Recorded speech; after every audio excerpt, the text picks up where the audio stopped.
And we are live. And we are live. Good morning, folks. Rise and Grind, episode 6. Mm-hmm. Today we're talking about staying motivated and pushing through challenges. Mm-hmm. This is Talon's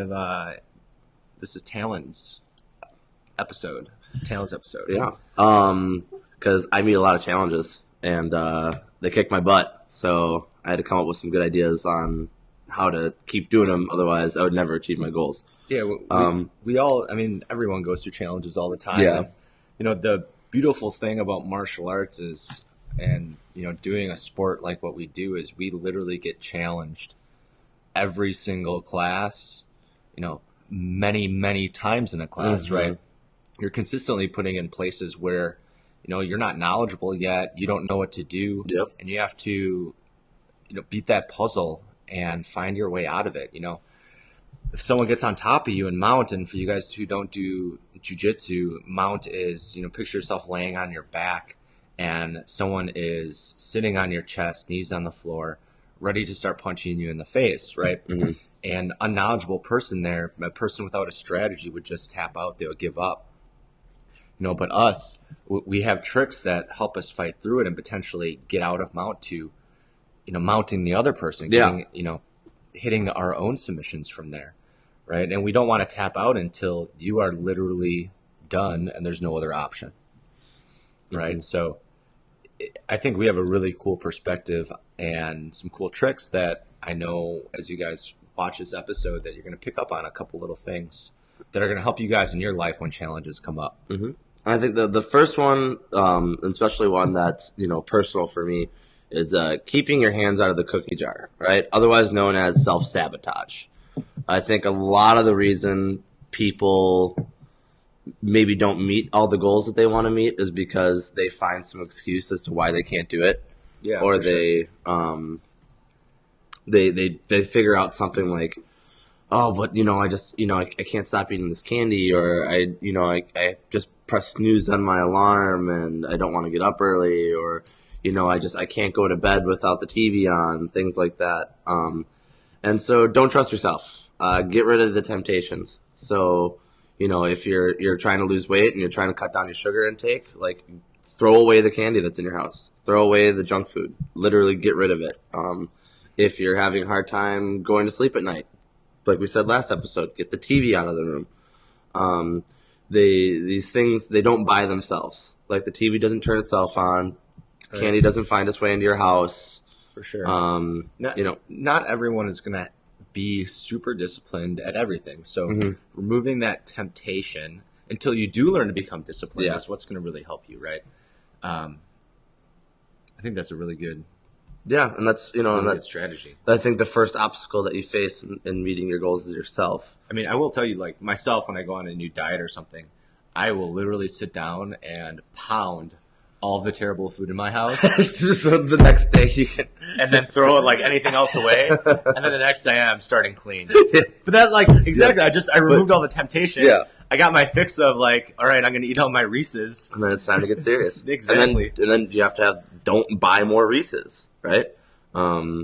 Exactly. Yeah. Good. And then also have an accountability partner.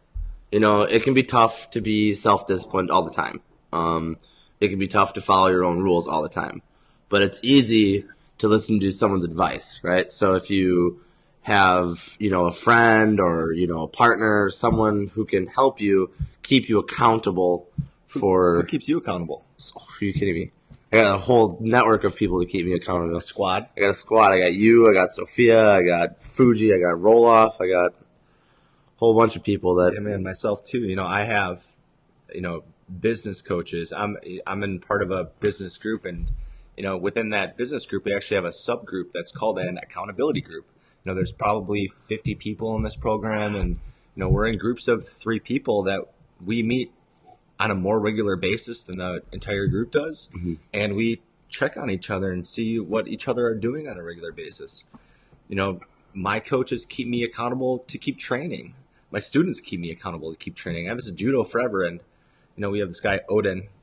I'm sure Odin will be watching this, but, he's always poking me like, when are you going to do judo? When are you going to do judo? When are you going to do judo? I know he's good at that. Yeah. And, man, I started doing judo again, and I'm really glad I'm back into it. Yeah, so. Man. It's awesome. Now, and then this next one is to give you a little bit of a break from everything we just said. It's the 90% rule. It was I came across this rule reading on the nutrition plan that the coaches for NCAA wrestling use, and they're saying any training regimen, any diet regimen can be 90% followed and still be just as effective. So you've got 10% to screw off, right? Like you've got 10% to mess up. It's room for mistakes. It's room to breathe. Like as long as you're 90% correct the entire time, you have that 10% wiggle room to still be just as effective in your planning and strategy. Yeah, and I mean, let's keep talking about this planning topic for a second, right? So when you guys are running into challenges, you're running into bumps in the road that are getting in the way of your goal or objective, right? It's not going to be a challenge if whatever's on the other side of it isn't a goal of yours. Mm-hmm. So when you guys are setting your goals, and we talked about this in our goal setting episode, you want to identify what challenges you're going to come up with up front, right? So we'll go back to diet, for example, because that's really common for a lot of people. Mm-hmm. I give you my strategy about how I get my stuff out of my house, Yeah. but let's say I want to follow a diet for 3 months. I work. My work has happy hours. I have to go out for work lunches. Yeah. People bring beer to the dojo, right? I need to have a plan for when that stuff starts. I know it's coming. Yeah. Like, why would I wait until the second when it comes to figure it out? Absolutely. Let's come up with my plan right now. Mm-hmm. And it could be the 90% thing. I am perfectly okay with most diets that I go on, unless I'm like fighting or something that I need to be an exact weight by an exact date. If I'm just eating to be healthy, I'll 100% follow a 90% rule. Yeah. All the time I will follow my diet, and then maybe once every 2 weeks I'll eat a cookie. Yeah. Right? I'll stick my hand in the cookie jar. Not my That's cookie jar, okay. because I got rid of mine. And that's okay. Yeah, and I think that's also what keeps people discouraged and leads to that self-sabotage is feeling like you have to be perfect. Perfectionism kills goals. Because you can't be perfect, right? And so then you mess up, you feel guilty, you make another mistake, you feel even more guilty, and then it just continues until you decide to give up because you say, I can't do this. When really you just, you messed up once, that's your 10%. Exactly. And you need to talk to yourself in your head this way, right? Mm-hmm. You can't dwell on, you made a mistake. You just need to, use one of these strategies, get over it, and don't talk to yourself like you failed. Talk to yourself like you overcame something. Yeah, for sure. Definitely. And the next one we've got for you guys is called the Blue Belt Blues. Now, if you aren't in the community, the BJJ community, you probably have never heard this phrase. And it actually has a cool translation, in my opinion. The Blue Belt Blues are struggling to continue setting and achieving goals after completing an arduous and difficult one, only to be met with more challenge. So that in context, that's the blue belt in jiu-jitsu. It's very, very difficult to obtain, mainly because you have to deal with being a white belt for a couple years. It doesn't suit well for people who need instant gratification. Jiu-jitsu doesn't work that way. And it's a long grind, and it's really, really hard, and it takes a lot out of you to get a blue belt just to be met with the challenges of being a blue belt, where now all the white belts are after you. You've got a world of technique to hone after you thought like you knew it all at white belt. And it can be really discouraging. You just accomplished this super cool, moment in your life, and now it's like, wow, things just got way harder. Yeah. And honestly, it's like one of the most gratifying things that will ever happen to you in your life is getting your blue belt. It's pretty cool. Yeah, blue belt blues, it hits everyone, right? That's where you start hitting plateaus. You are good and stuff stops working. Mm-hmm. Blue belt blues is also the number one cause of blue beltitis, which is where you disappear, which is where you just go MIA, and we don't like that. But it's really, it's something that a lot of people run into, and I think this translates into life too. I know a lot of people get promotions at work, and they do all that hard work to get a promotion, and then right after it, they're like, "Oh my god, This new job's yeah, really hard." yeah, everything's really hard, right?" Yeah. So then people start plateauing, and then they kind of fall off of their next goal, right? Yeah. So one strategy that I like going into it is, and this goes with all goals, but okay, you did something, you worked really hard at it, you overcame a bunch of challenges, you kept working really hard on it, you hit your goal, boom. Everyone goes into the next day, the next week, the next month with that attitude that, okay, I just got my goal done, I feel really well. Mm-hmm. What a lot of people don't do is identify that next thing. Yeah. Right? What's next? Right? I got my blue belt. Okay, what's next move I'm going to learn? Yeah. What am I going to? What seminar am I going to next? Mm-hmm. What day am I training? Right? And for myself, anytime I meet a new goal, I'm coming up with the next one so I don't hit a plateau like that. Mm-hmm.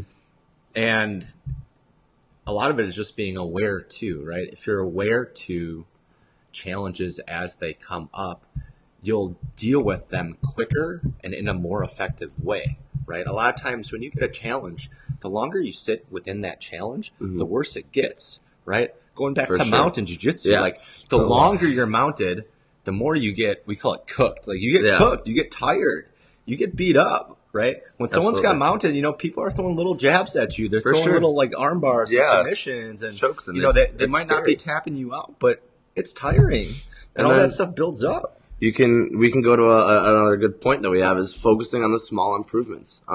If you're stuck in mount, right, your first step, get your frames, protect your face, and then get to your side so you can breathe. And that directly translates into your goal setting. Like if you plan for your challenges, just find that one small thing that can make it easier for you, and then celebrate that, and then move on to the next small thing that can let's overcome this challenges one step at a time. It doesn't have to be these huge swaths of improvement, which I think is what kind of causes the blue belt blues in the first place. At white belt, you make pretty big jumps in ability. Once you kind of figure out how to grapple, you make these huge improvement jumps. You see massive improvements in technique and skill and ability. You're getting healthier very quickly because you're more active than you've been for, unless you were some kind of athlete before. But then those, you get your blue belt and you notice is like right around the time you get your blue belt, you're not making these giant leaps in ability. Like they're very small. It's a game of inches at that point. And you just have to celebrate on those really small victories that you can make every single day. You have something to celebrate every single day. And that's kind of what we talked about yesterday on the video that I shared, was reflecting on what you did that day and what went right. Just little wins. And it doesn't need to be, something physical either. When I tell people to focus on the little wins, it doesn't mean, hey, I was able to do a new technique.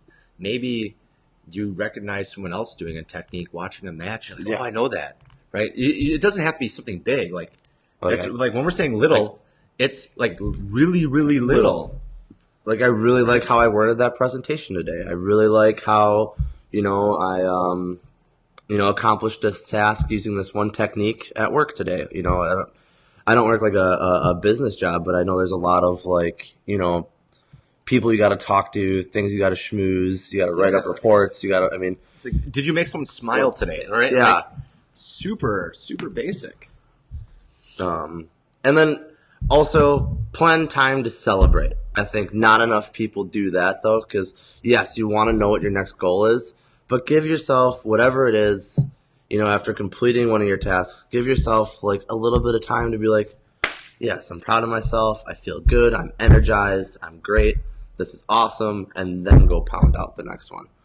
I don't think enough people do. And then plan time to, appreciate themselves after they've completed something cool like that.